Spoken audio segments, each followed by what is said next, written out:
Assalamualaikum warahmatullahi wabarakatuh.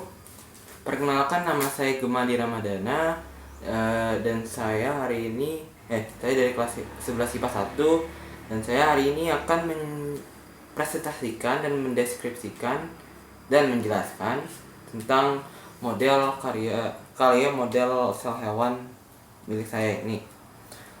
Jadi pertama, untuk bahan-bahan yang saya gunakan itu pertama saya menggunakan styrofoam bola.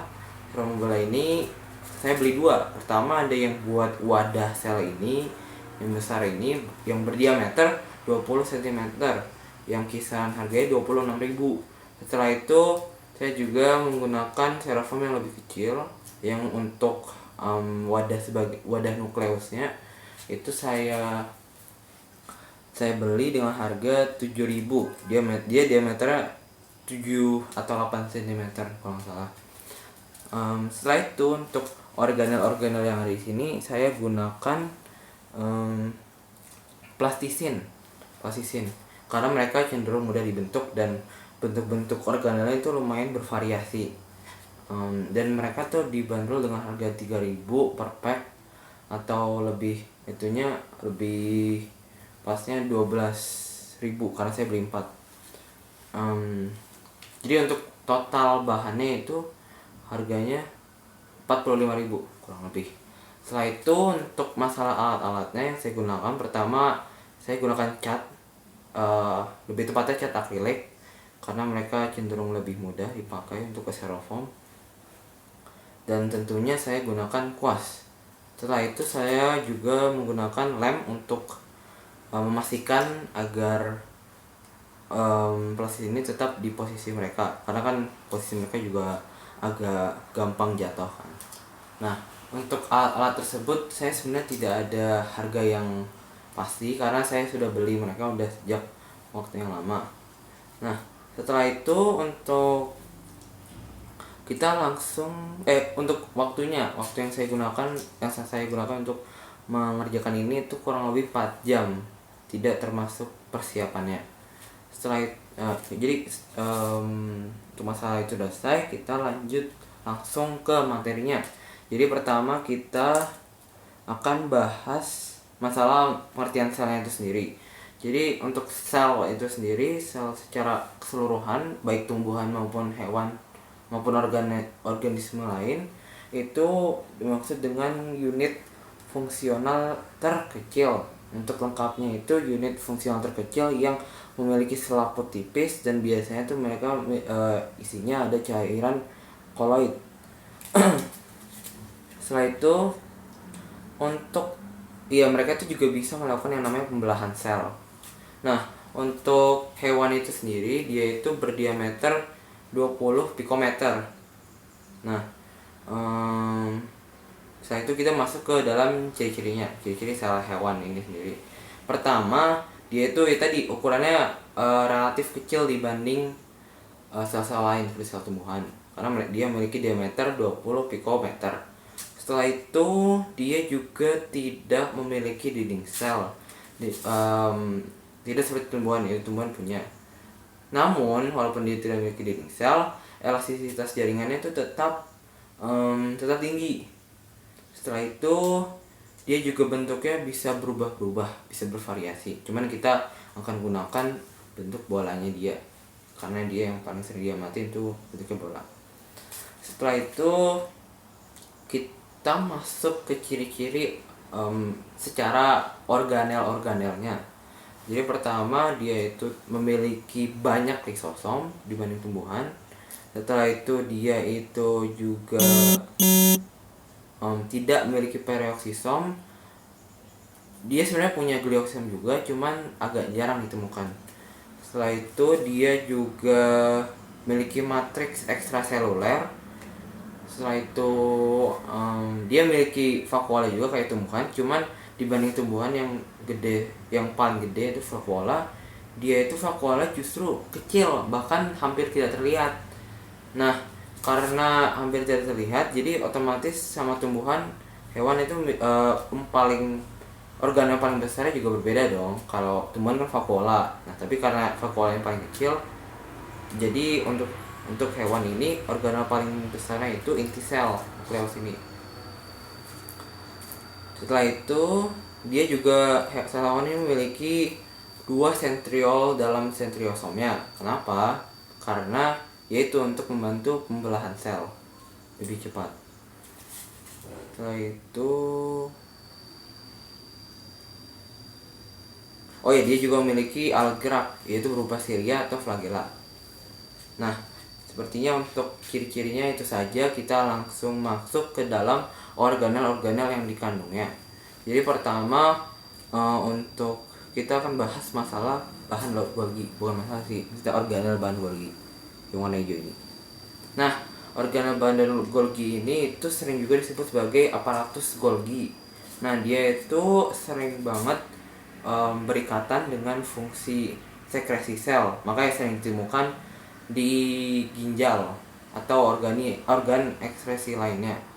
Setelah itu dia juga memiliki fungsi sebagai pertama untuk menyintesis polisakarida, dan juga dia bisa untuk memodifikasi protein. Dia juga termasuk dalam sistem endomembran. Lanjut kita ke bagian atas di sini yang ada 2 ini. Itu dia namanya retikulum endoplasma atau sering disingkat sebagai RE. RE ini juga dibagi menjadi 2, dan mereka tuh interestingnya berikatan dengan inti sel. Hampir mirip dengan bahan Golgi. Makanya mereka juga masuk ke dalam sistem endomembran.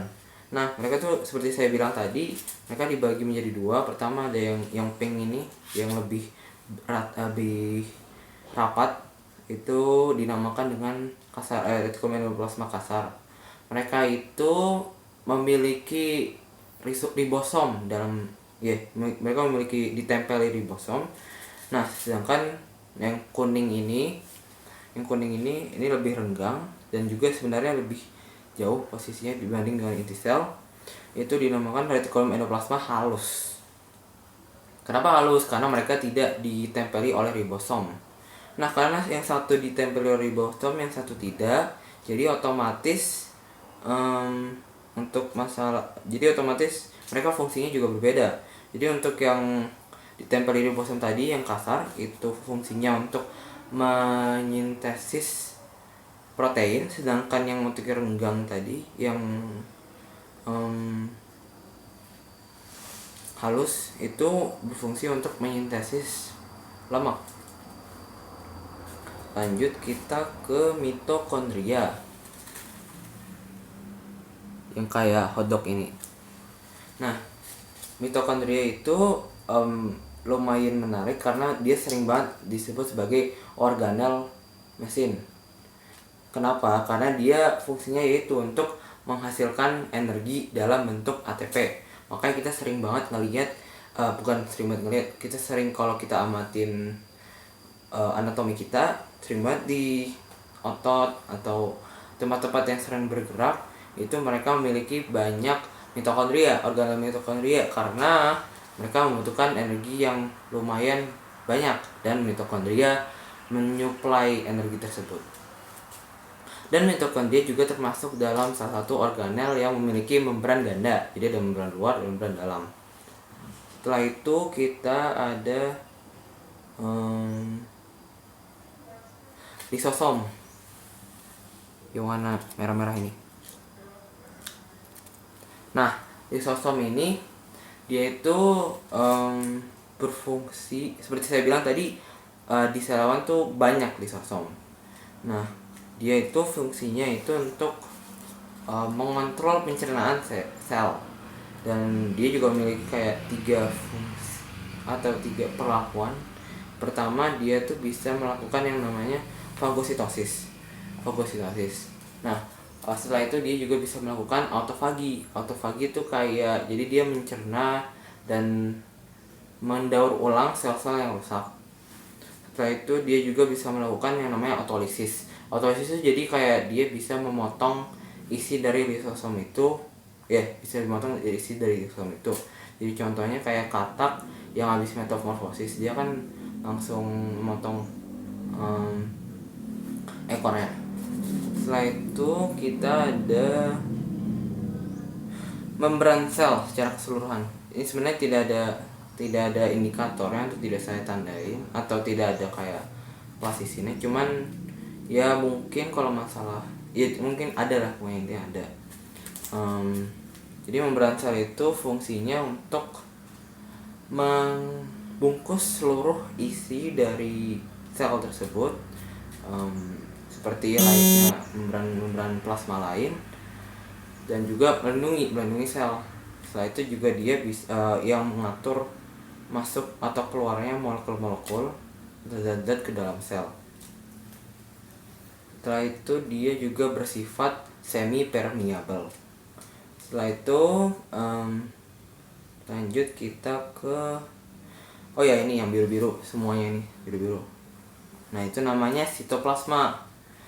Kenapa dia tidak berbentuk atau dia tidak berbentuk atau dia mencakupi ruangan sel ini? Karena dia bentuknya itu cairan, lebih tepatnya gel. Nah, karena dia bentuk cairan itu, jadi otomatis dia fungsinya yaitu untuk sebagai tempat organel-organel ini berada. Dan juga karena dia tadi cairan, jadi dia memungkinkan terjadi antar sel karena dia cairan kan tadi. Terus juga dia membantu metabolisme sel. Setelah itu sitoplasma ini juga terdapat dalam nukleus inti sel ini, cuman namanya beda, namanya itu nukleoplasma. Setelah itu kita ada centriole yang warna biru-biru ini. Nah, dia tuh sebenarnya sih bentuknya tabung, cuman ya sebenarnya harusnya bentuknya tabung. Dia itu berfungsi dalam pembelahan sel, membantu pembelahan sel. Dia juga yang membentuk flagela sel hewan ini. Atau makanya kalau sepasang centriole itu bisa dikelompokkan dalam namanya centriosom. Setelah itu kita lanjut ke ini yang bagian paling inti, yaitu namanya nukleus atau inti sel.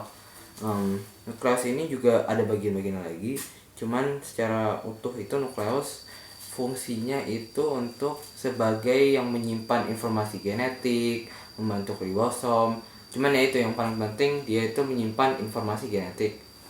Nah, pastinya kalau ada organel sepenting itu pastinya ada membrannya dong, jelas. Nah, makanya kita ada namanya membran inti. Dia juga membran inti itu tadi nukleus itu membrannya ganda ya, jadi ada yang membran luar, membran dalam. Cuman saya akan bahas keseluruhan membran intinya aja. Membran inti seperti namanya membran, jadi dia tuh membungkus inti sel tersebut, intinya itu, dan melindunginya. Setelah itu kita ada yang merah-merah ini, inti dari inti, itu namanya nukleolus.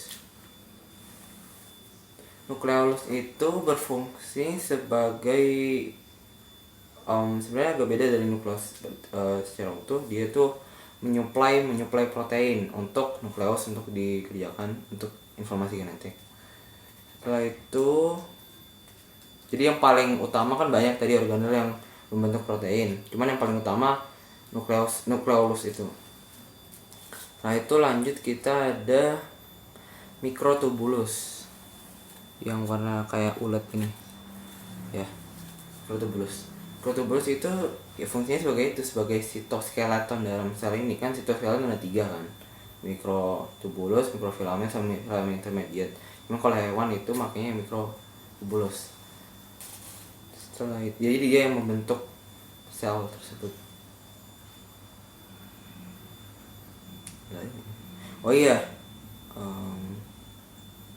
Ada lagi ribosom, tidak terlalu terlihat sih di sini. Itu yang tadi saya bilang ada banyak di retikulum endoplasma, yaitu fungsinya sebagai membentuk protein dalam sel seperti tadi inti sel.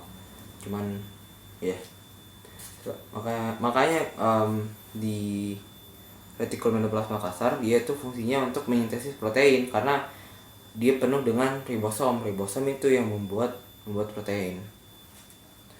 Nah, untuk masalah organel sepertinya itu saja untuk sel hewan itu. Oh ya, tadi ada flagella juga. Flagella tuh ya tadi sebagai alat gerak. Mungkin ada silia untuk beberapa sel hewan juga. Jadi untuk organel sepertinya itu saja. Kita lanjut ke molekul-molekul atau nutrisi-nutrisi atau zat-zat yang ada dalam organel-organel ini. Jadi pertama kita ada karbohidrat. Karbohidrat itu yaitu sebagai sumber tenaga secara umum, sebagai sumber tenaga, energi segala macam. Setelah itu kita ada lemak atau nama lain lipid. Dia itu sebagai cadangan makanan.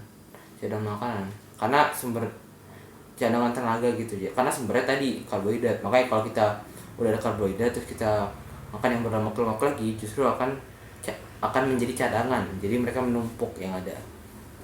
Lanjut kita ke protein. Protein itu dia fungsinya sebagai untuk metabolisme sel. Nah, terakhir kita ada, makanya kita sering banget ada organ-organ seperti bahan Golgi, sitoplasma sendiri, itu ada fungsi metabolismenya karena mereka mengandung protein. Setelah itu kita ada juga yang namanya asam nukleat. Dia itu sebagai yang mentransmisi dan mentranslasi informasi genetik. Jadi untuk materinya itu saja mungkin. Jadi karena kita selesai materi berarti otomatis pembahasannya juga sudah selesai. Jadi sekian penjelasan atau presentasi dari saya. Mohon maaf bila ada kesalahan kata. Wassalamualaikum warahmatullahi wabarakatuh.